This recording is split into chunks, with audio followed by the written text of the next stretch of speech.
Hi again, Tom Clark here. Good to have you along this morning, and we encourage you to join in if you'd like to talk about Jim Bakker, what's going on with the PTL organization these days, and what's been going on, and the TV evangelists in general. Feel free to join in. We'd like to hear from you. Our Milwaukee and Madison number, it's a local call for you at 263-1890, 263-1890. Through the rest of Wisconsin, toll-free 1-800-642-1234. That's 1-800-642-1234. We're happy to welcome our next guest, who has researched particularly the Jim Bakker PTL organization and evangelism in general. He is a journalism professor at the University of Wisconsin River Falls. We'll welcome Professor Steve Winzenburg. Professor Winzenburg, good morning. Good morning, Tom. Glad to have you with us here, and I appreciate your joining in on very short notice here this morning. Thank you. Thank you. To Jim Bakker in particular, because I know you spent some time taking a look at his organization. What did you find in your research, Professor Winzenburg, that gives us any idea as to the incredible popularity of Jim and Tammy Bakker and that PTL club? I started my research in 1980 when I was conducting my master's thesis at the University of Minnesota. And I chose to focus on two TV preachers, Jim Bakker and Pat Robertson. So I spent an awful lot of time researching Jim Bakker, doing a content analysis of his TV programs, and that's what was all put together then in 1981 for my master's thesis. Ran 160 pages. Probably the most interesting thing about Jim Bakker is his background. He comes from a very poor home in Michigan. He married Tammy Bakker while they were at a Bible college in Minneapolis. She's from a very poor background. She always would get on the air and brag about the fact that they did not have indoor plumbing, that they still had an outhouse in northern Minnesota where they lived. I think what happened to them was that they felt two things. One was a call to ministry. They really honestly wanted to get into the ministry, but they also wanted to live a nice lifestyle. They really did. They really wanted to leave their past behind them and start to live a nice lifestyle. And a lot of people see that as being two things that you can't really do together. You can't be in the ministry and at the same time like material things. And that's exactly what they have ended up doing, and you can see where it's gotten them now. They own a $400,000 home in Palm Springs, California. They have a $340,000 home in Charlotte, North Carolina, where their ministry is headquartered. Jim, his hobby is antique Mercedes. He likes to tinker around with that. So you can see they all have very expensive tastes, expensive hobbies. And I think the reason why they're so popular is because on the air, they come across as just down-home, poor old folks, just folks who came from the Midwest who just happened to be hosting a national TV program. They're not any better than anybody else. Tammy loves to say, "I gotta be me." That was the title of her autobiography, "I've Gotta Be Me." And she always says she's exactly on the air what she is in person. Well, what we're finding out is that's not true. They weren't exactly on the air as what they were in person, because they had some things hidden in their past. Indeed. Tammy, of course, with her drug addiction, and Jim now with his affair and the blackmail. So what people liked about them and what attracts people to watching them is their down-homeness. They come across as just somebody who could live across the street from you. And yet, off the air, they were living a very expensive lifestyle. Well, what is it about those who contribute money to PTL and to Roberts and to the rest of them? What is it about people who actually put a check in an envelope and send it on off to people who are obviously well off with organizations that obviously have lots of money? What is it that motivates, I wonder, the people to get involved this way in a religious experience instead of at the church across the street? Well, first of all, you said a whole bunch of things in that question. First of all, people don't see them as being obviously well off. You would be amazed at how many times the newspapers can report the fact that they own a $400,000 home here, $340,000 home there, and a condominium in Florida, and yet people see that as being a reward for their hard work. They don't consider Jim and Tammy as going out of bounds, out of their boundaries. They see that as being all right. And then usually Jim and Tammy will get on the air and make excuses such as, well, this was donated to us, or we had some savings that we had in a separate bank account from book royalties, and we have every right to spend our money that way. The people who watch these programs believe that material wealth is a sign of God's blessing. In general, that's what they believe. That's what Jim and Tammy believe, that if you're materially well off, God has blessed you. Therefore, God is blessing Jim and Tammy because they have all these nice things. Now, when Jim and Tammy get on the air then and say, we're running out of money, we don't have any more money, they're going to foreclose on the mortgage, they're going to take us off the air because we can't pay our TV bills, that motivates the viewers to write out that check and send it in. I don't even think they give a second thought to the fact that Jim and Tammy could sell their home and probably pay off the bills. I think they just think that if they're going to stay on the air, if Jim and Tammy are actually going to stay on the air, then they need to send some money in.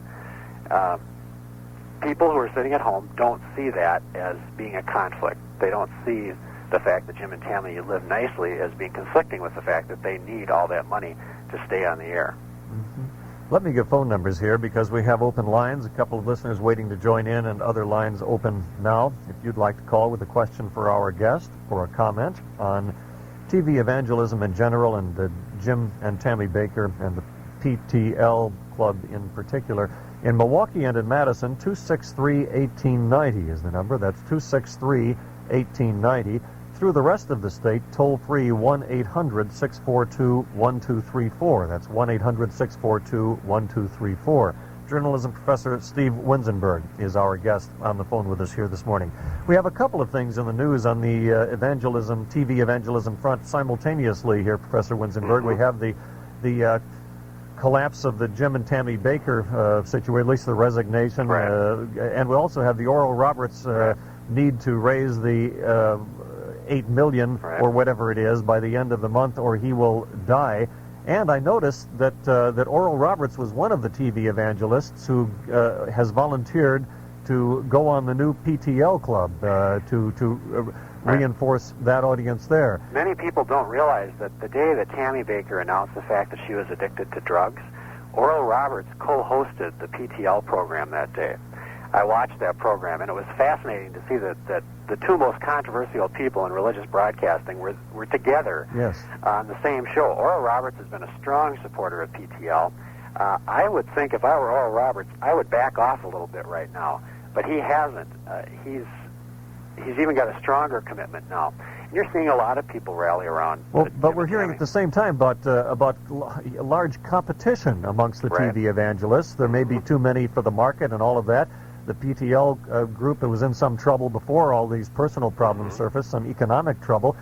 Can you kind of explain the nature of, there seems to be such a comradeship going on amongst those people, and at the same time a competition, and I don't quite understand. Do they want each other to succeed or to fail? Okay, the first thing you have to understand is there are three types of religious preachers. One is the Sunday morning preacher that you see every Sunday morning, every week, the Jerry Falwell, Jimmy Swaggart, Oral Roberts. The second is the talk show host who has his own network, like Pat Robertson and Jim Bakker. The third is the person who has occasional specials, and Billy Graham is an example of that. He has specials every 3 months usually. Yes. Now, here's what happens. When Oral Roberts is on Sunday morning, he's on every week. He has his own audience. Jim Bakker, when he was on the air, was on every single day for an hour a day, and then he also had his own 24-hour satellite network that went into 15 million cable homes. Mm-hmm. Therefore, if you are Oral Roberts and you want your constituency to grow, then you want to make sure that you get on Jim Bakker's program so that the people who are watching Jim Bakker think you're a good guy and might just tune over to you on Sunday morning. Mm-hmm. Same is true with Pat Robertson. They interviewed Jerry Falwell on Friday morning after the news came out. I watched that.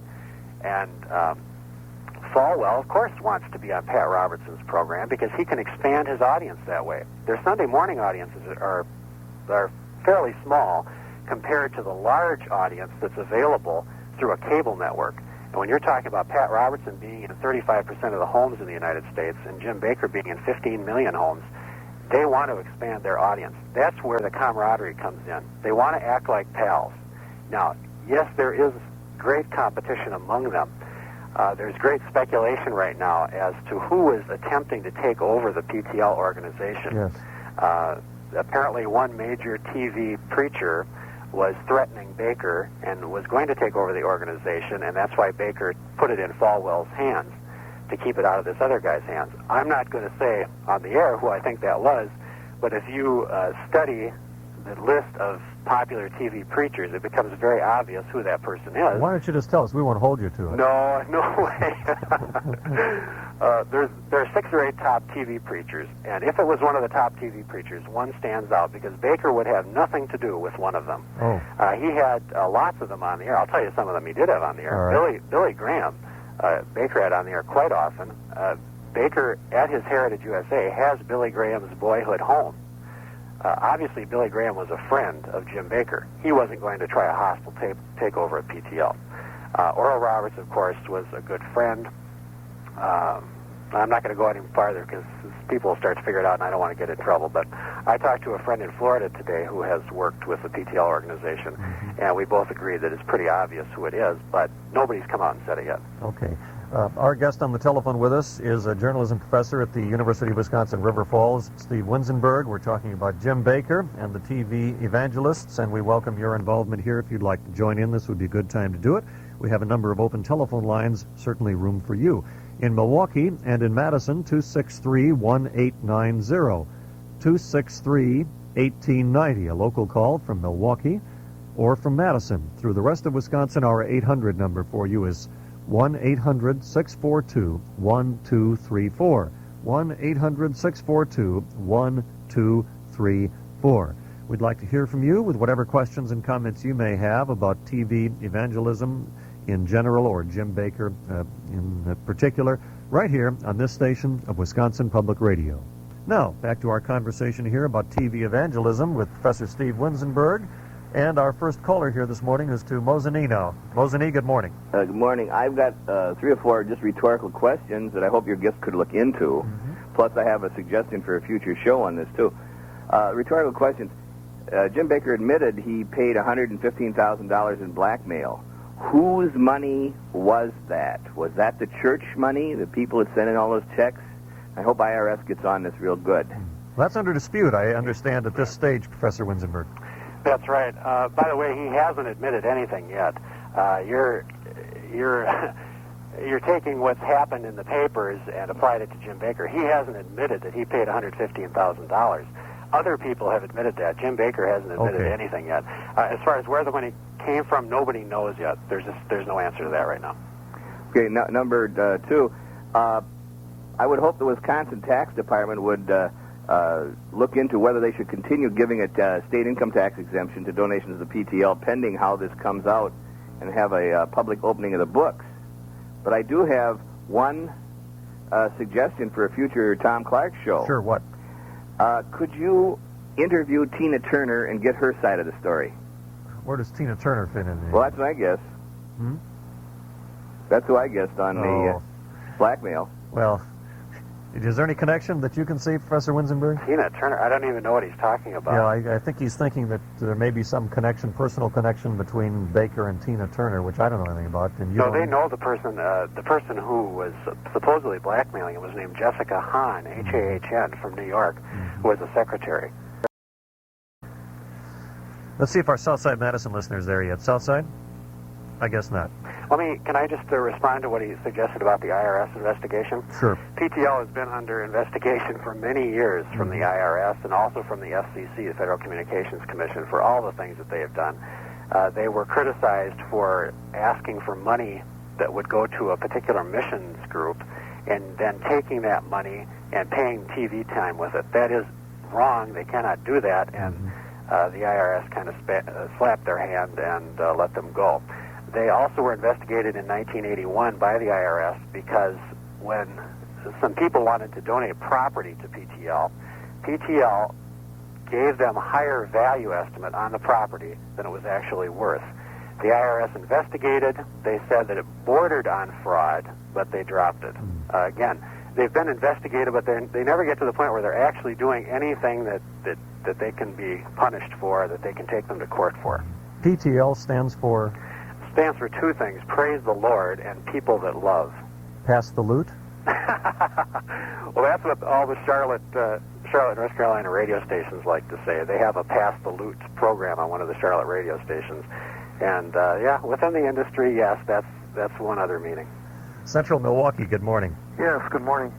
You know, Jim, we're speaking about the IRS just a few minutes ago. I think you all know what the IRS is, actually. It's the tools of the devil, according to Jimmy Swaggart, and I believe even Reverend Jerry Falwell has claimed that. And I don't know about Bakker. I don't know if you ever call them the tools of the devil or the devil's influence, but that's what, the IRS is believed to be in that case. The thing I want to bring up is what interests me about these groups. Just about every single one of these TV evangelists have a very interesting debt structure. They're forever in debt. Either a building fund or something else going on that you need the money for. And I'm just wondering, with all these millions coming in from outside revenue, not only, from the people who send it in, but they buy up resorts and they buy up other, other areas. I mean, do they really have that debt structure, or is that something that they just claim? I'll hang up and listen for an answer. Thank you. Thanks for the call. Let me open up to PTL's books. When I was doing my master's thesis, I got quite a bit of cooperation from PTL in terms of finding out what their financial situation was.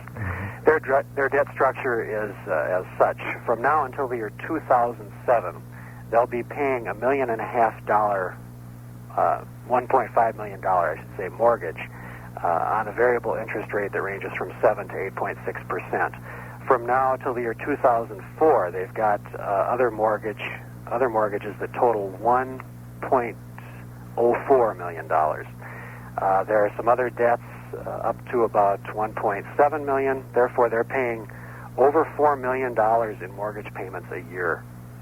And they have a very structured debt reduction program. Therefore, it's not just that they get on the air and say that they're in debt. They're always in debt. PTL is. I know Falwell was talking about some huge loan that he wants to take out based on the value of the property. Yeah. I saw what they want to do, I believe, from what I've read, is consolidate all their loans and just take out one huge loan and pay everything off, and then just pay into that one huge loan. We have some open phone lines, so let me give numbers again. We're only on the phone here with Professor Winzenburg for these next few minutes. If you'd like to join with a reaction, comment, question, do it. Our toll-free number, good for you anywhere in the state, is 1-800-642-1234. That's 1-800-642-1234. In Milwaukee and Madison, use our local number, which is 263-1890. That's 263-1890. Before we get back to the phones, though, Professor Winzenburg, I'm interested in your guess, because nobody knows right now, I suppose, as to what happens to PTL based on this Bakker scandal. Does it collapse under the weight of the scandal, or does there become some sort of outflow of emotion, feeling sorry for Jim and Tammy, and does the organization become enriched by all of this? I don't perceive that it's going to fall apart. There's too much there for it to fall apart. It is he owns the third largest theme park in the United States. This Heritage USA is third to Disneyland and Disney World. They have millions of visitors each year. The employees there, from the interviews that I've seen, all feel that Jim Bakker will come back eventually. I did a phone interview on Friday with the Chicago radio station, and I told them I wanted to be the first to predict that within a year Jim Bakker will be back and will be on the air every day. Jim Bakker has been through so many different controversies. I just see this as being another controversy. And he'll survive, and he'll come back, and people still support him. It amazes me what he can get away with, and people will continue to support the guy.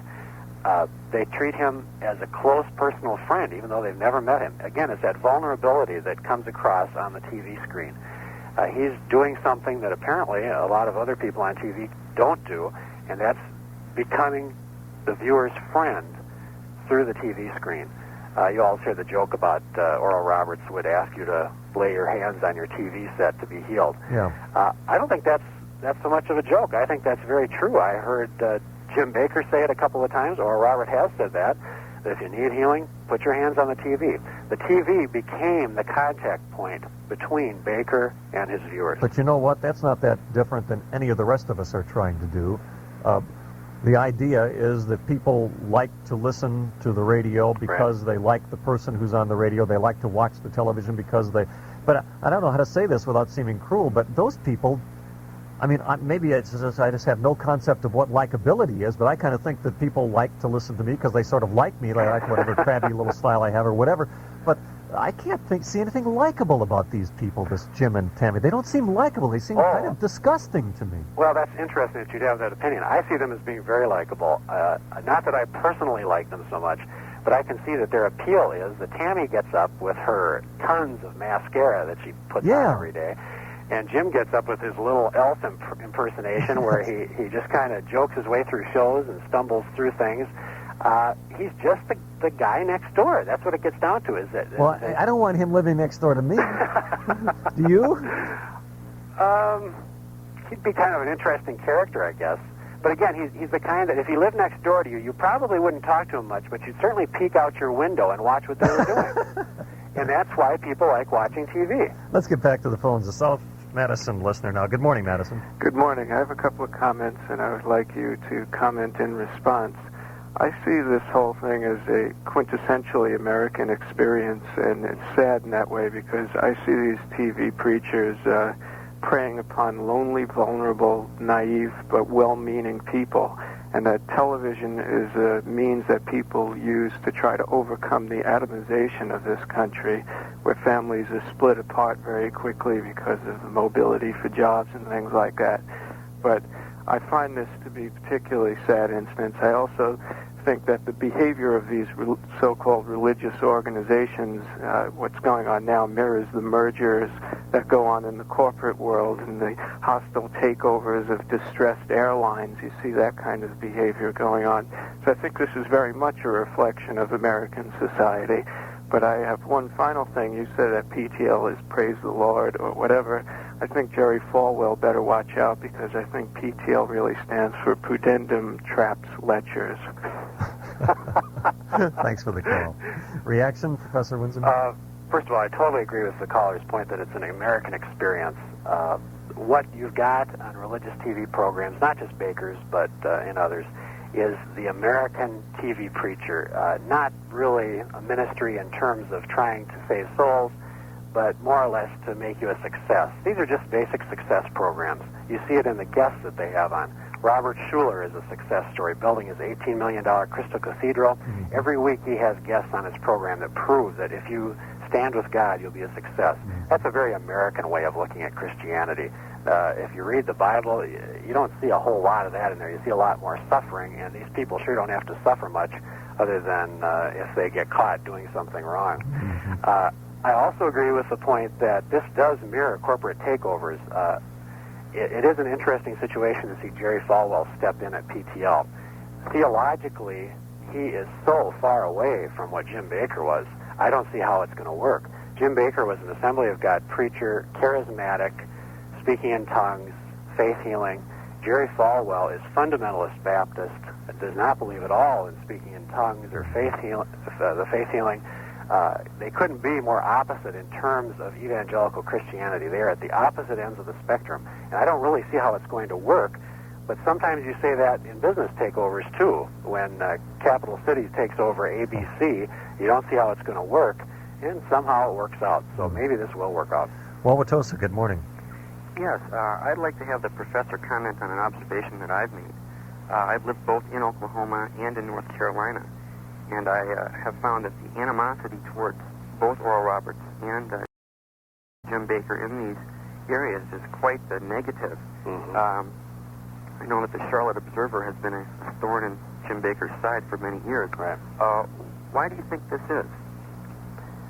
They're very skeptical of Bakker in North and South Carolina. Talked with somebody this morning from South Carolina, and everyone there just thinks he's been a crook from the day he started. They just don't trust him. Well, he doesn't trust them either. You don't think so? Bakker doesn't trust the news media. Not the media at all. Yeah, no way. Right, no. The caller before who was saying that preachers consider the IRS a tool of the devil. Right. There's one thing worse than the IRS, and that's the media. Yeah. They consider the media just a complete satanic influence. Mm-hmm. I don't know in terms of why people feel that way. I think it's a healthy skepticism. I think sometimes they can be too hard on some of the preachers. I do know in Tulsa that a lot of people can't stand Oral Roberts, and that in Charlotte, a lot of people can't stand Jim Bakker. I don't know why, but I think it is healthy for some people to be skeptical, and it is interesting that their followings come from other parts of the country where they're not actually living. Yeah, Portage is with us. Good morning, Portage. Good morning. I hate to interject politics into a program concerning religion, but didn't I read where James Watts is getting involved now? They couldn't be more opposite in terms of evangelical Christianity. They're at the opposite ends of the spectrum, and I don't really see how it's going to work. But sometimes you say that in business takeovers, too. When Capital Cities takes over ABC, you don't see how it's going to work, and somehow it works out. So maybe this will work out. Wauwatosa, good morning. Yes, I'd like to have the professor comment on an observation that I've made. I've lived both in Oklahoma and in North Carolina, and I have found that the animosity towards both Oral Roberts and Jim Bakker in these areas is quite negative. Mm-hmm.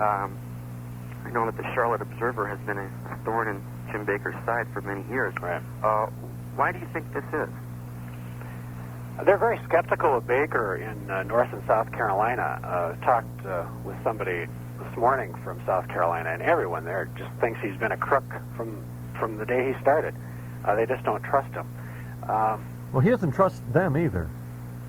You don't think so? Bakker doesn't trust the news media. Well, not the media at all. Yeah, No way. right. No. The caller before who was saying that preachers consider the IRS a tool of the devil. Right. There's one thing worse than the IRS, and that's the media. Yeah. They consider the media just a complete satanic influence. Mm-hmm. I don't know in terms of why people feel that way. I think it's a healthy skepticism. I think sometimes they can be too hard on some of the preachers. I do know in Tulsa that a lot of people can't stand Oral Roberts, and that in Charlotte a lot of people can't stand Jim Bakker. I don't know why, but I think it is healthy for some people to be skeptical, and it is interesting that their followings come from other parts of the country where they're not actually living. Yeah, Portage is with us. Good morning, Portage. Good morning. I hate to interject politics into a program concerning religion, but didn't I read where James Watts is getting involved now? And I was wondering, it seems like these programs have grown stronger. The television programs have grown stronger since the Reagan administration has been governing this country. I was wondering if you investigated the relationship between the present people in power and these Jim Bakker and the rest of them. Yeah, that's a good question. I'm going to be leading a panel session this Thursday down in Dallas, where we have a couple other gentlemen who have directly studied the relations between politics and the religious broadcasters. But I wouldn't say that the programs have gotten stronger in terms of more viewers. I think the power structure of TV evangelism has changed. Oral Roberts used to be number one. For many years, he was the top TV preacher. Now, the top TV preacher is okay? So you can see that may have something to do with the Reagan administration. Mm-hmm. Jimmy Swaggart also is very popular now, and he was nothing. 5 or 6 years ago, Jimmy Swaggart couldn't get anybody to watch him, and now he's number one. And yet people like Robert Schuller and Oral Roberts, they're just not gaining the viewers that they used to have. So you can see that they change over periods of time. Yeah. I think Robert Schuller was more popular in the Jimmy Carter administration because of Schuller's power positive thinking, a very gentle message. He was very similar to Jimmy Carter in terms of the way he came across on the media. Yeah. And now I think that's all changed. You are right about the fact that James Watt is now on the new board of directors of PTL. He's got Falwell, of course, as chairman of the board. Former Interior Secretary James Watt is also on the board, plus Reverend Charles Stanley, who has his own church in Atlanta, and Ben Armstrong, the head of the National Religious Broadcasters, and a couple of others. Watt, of course, was very controversial when he was Interior Secretary because he was always making born-again statements. And since then, he's become a favorite of the TV talk shows, TV religious talk shows at least. Robertson, you say, is number one? Yeah, Robertson's number one right now. Did he ever appear on the Bakker program? Oh, no, you've got to be kidding. If you don't know anything about Bakker's past, Pat Robertson fired Jim Bakker in 1972. Oh. Bakker started with Robertson. Bakker is notorious. This is actually the third time Jim Bakker has had to leave national TV ministry. The first time was in 1972 when he worked for Pat Robertson, and he got fired because they disagreed on theological issues, apparently. Then in 1973, he went to Southern California and started the Trinity Broadcasting Network, which is on about 5 million cable homes now around the United States. But after a year there was a major disagreement among the board of directors, and they forced Jim Bakker out. So in 1974, he went to Charlotte and started PTL. Well, now he's out of there. So that's why I say he's going to survive. He's done it before, and he'll do it again. I was just going back to the who's doing the takeover thing. You don't have to comment, but I was just doing a little speculating on my own there. Downtown Madison is with us. Downtown Madison, good morning.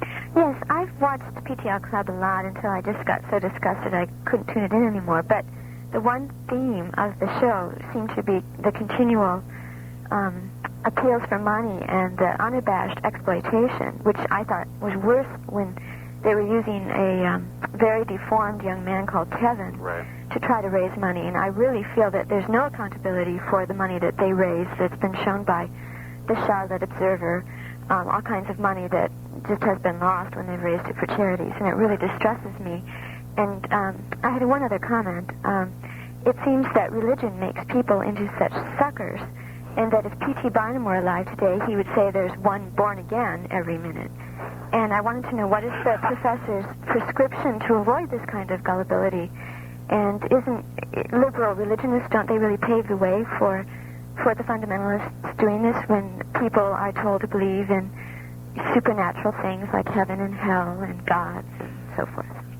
Well, oh boy, you sure got on a touchy issue there. I am not a theologian, so I certainly can't discuss those ramifications. But I am a journalism professor specializing in broadcasting, and I can address that aspect of it. I don't know what makes people suckers other than what makes a person watch TV in general. Just because these people happen to enjoy Jim Bakker or Jerry Falwell or Oral Roberts, what makes them any different than somebody who watches public TV or who watches Bill Cosby at night? People are watching TV. That's the bottom line. What makes people watch TV in the first place? Then once you say, why do they watch TV, then why are they watching specific programs? You'd be amazed when they do surveys of people who watch religious programs, how they're just normal Americans who watch the same programs that you and I watch, but that they're just interested in getting a little bit of religious broadcasting as well, some moral programming. I think most of these religious programs are a viable alternative to some of the adulterous primetime programs that are on right now. I think some of the major networks could help by starting to put more moral programs on, and that would alleviate the need for people to flock to watching Jim Bakker or Pat Robertson. Maybe that's my conclusion, that the people watch them because they're strong moral programs. They give a very strong opinion about what's right and wrong, and that's something that a lot of us don't have anymore. You know, there aren't too many rights and wrongs in the world anymore, and these are one of the few guys who do that anymore. Let's take a quick one in here. Pat Robertson from Central Madison, then we'll let you go, Professor Winzenburg. Madison, good morning. Yeah, hi. I'd like to say a word for Jim and Tammy. I watch all of these religious programs not because I believe in religion, but because it's like getting to see real insane people, visiting the insane asylum. But I always liked Jim and Tammy and better than Falwell and the other ones. And one of the reasons is, the sins of the body to me are venial sins. They're not such a big deal, but the real sins are sins of tremendous pride, desires for power and control. And it seemed to me that the people who've really got that are people like Falwell and Swaggart. They strike me as much crazier, much more dangerous people than old Jim and Tammy, who, in their own little ways, were kind of sweet. But aren't they kind of wolves in sheep's clothing? I'm not sure. I don't know how smart they are. I'm not sure. I have a feeling that probably, I think they kind of believe their message. I don't know. They all believe their message. I don't doubt that. They all believe their message. Not if they're sheep in wolf's clothing. Yeah, you're questioning their motives and whether they're in it for power. I think Jim Bakker is probably one of the worst in terms of abusing power. Yeah. Oh. Because behind the scenes, if you see what's gone on, it's just been a constant power struggle. That's where I would be much more nervous about Jim Bakker than I would be about Jerry Falwell. Jerry Falwell gets up in public and makes an idiot out of himself. Yeah. Jim Bakker just Well, I think what I meant goofy. by power was the idea that they could tell people what they ought to think. And Jerry Falwell is always ranting on about how we ought to vote about Nicaragua and blah, blah, blah, and the evil Satan empire, whereas it seems like Jim Bakker talks mostly about how you can feel better about yourself, which a lot of people really need. Yes, but at the same time, I would be more comfortable with knowing at least where Jerry Falwell stands and then being able to disagree with him than not knowing where Jim Bakker stands and then having him work in the background to do these little power moves. And Bakker is notorious for that, trying to use President Reagan as a reference all the time. He always says he's friends with President Reagan. Well, I don't know that President Reagan would ever admit that, not only right now, but ever. I think he's had his picture taken with Jim Bakker, and that's about it. Bakker is terrible at abusing power, and I don't think most of us know where Bakker stands, and that's what makes me nervous. At least I know where Jerry Falwell stands. Professor Winzenburg, when Jim Bakker comes back on to the PTL, we'll be booking you again and talking with you about it. I appreciate your joining us for these last few minutes here. Thank you. Thank you. It's been interesting. Professor Steve Winzenburg, UW River Falls journalism professor, with us here this morning on Wisconsin Public Radio.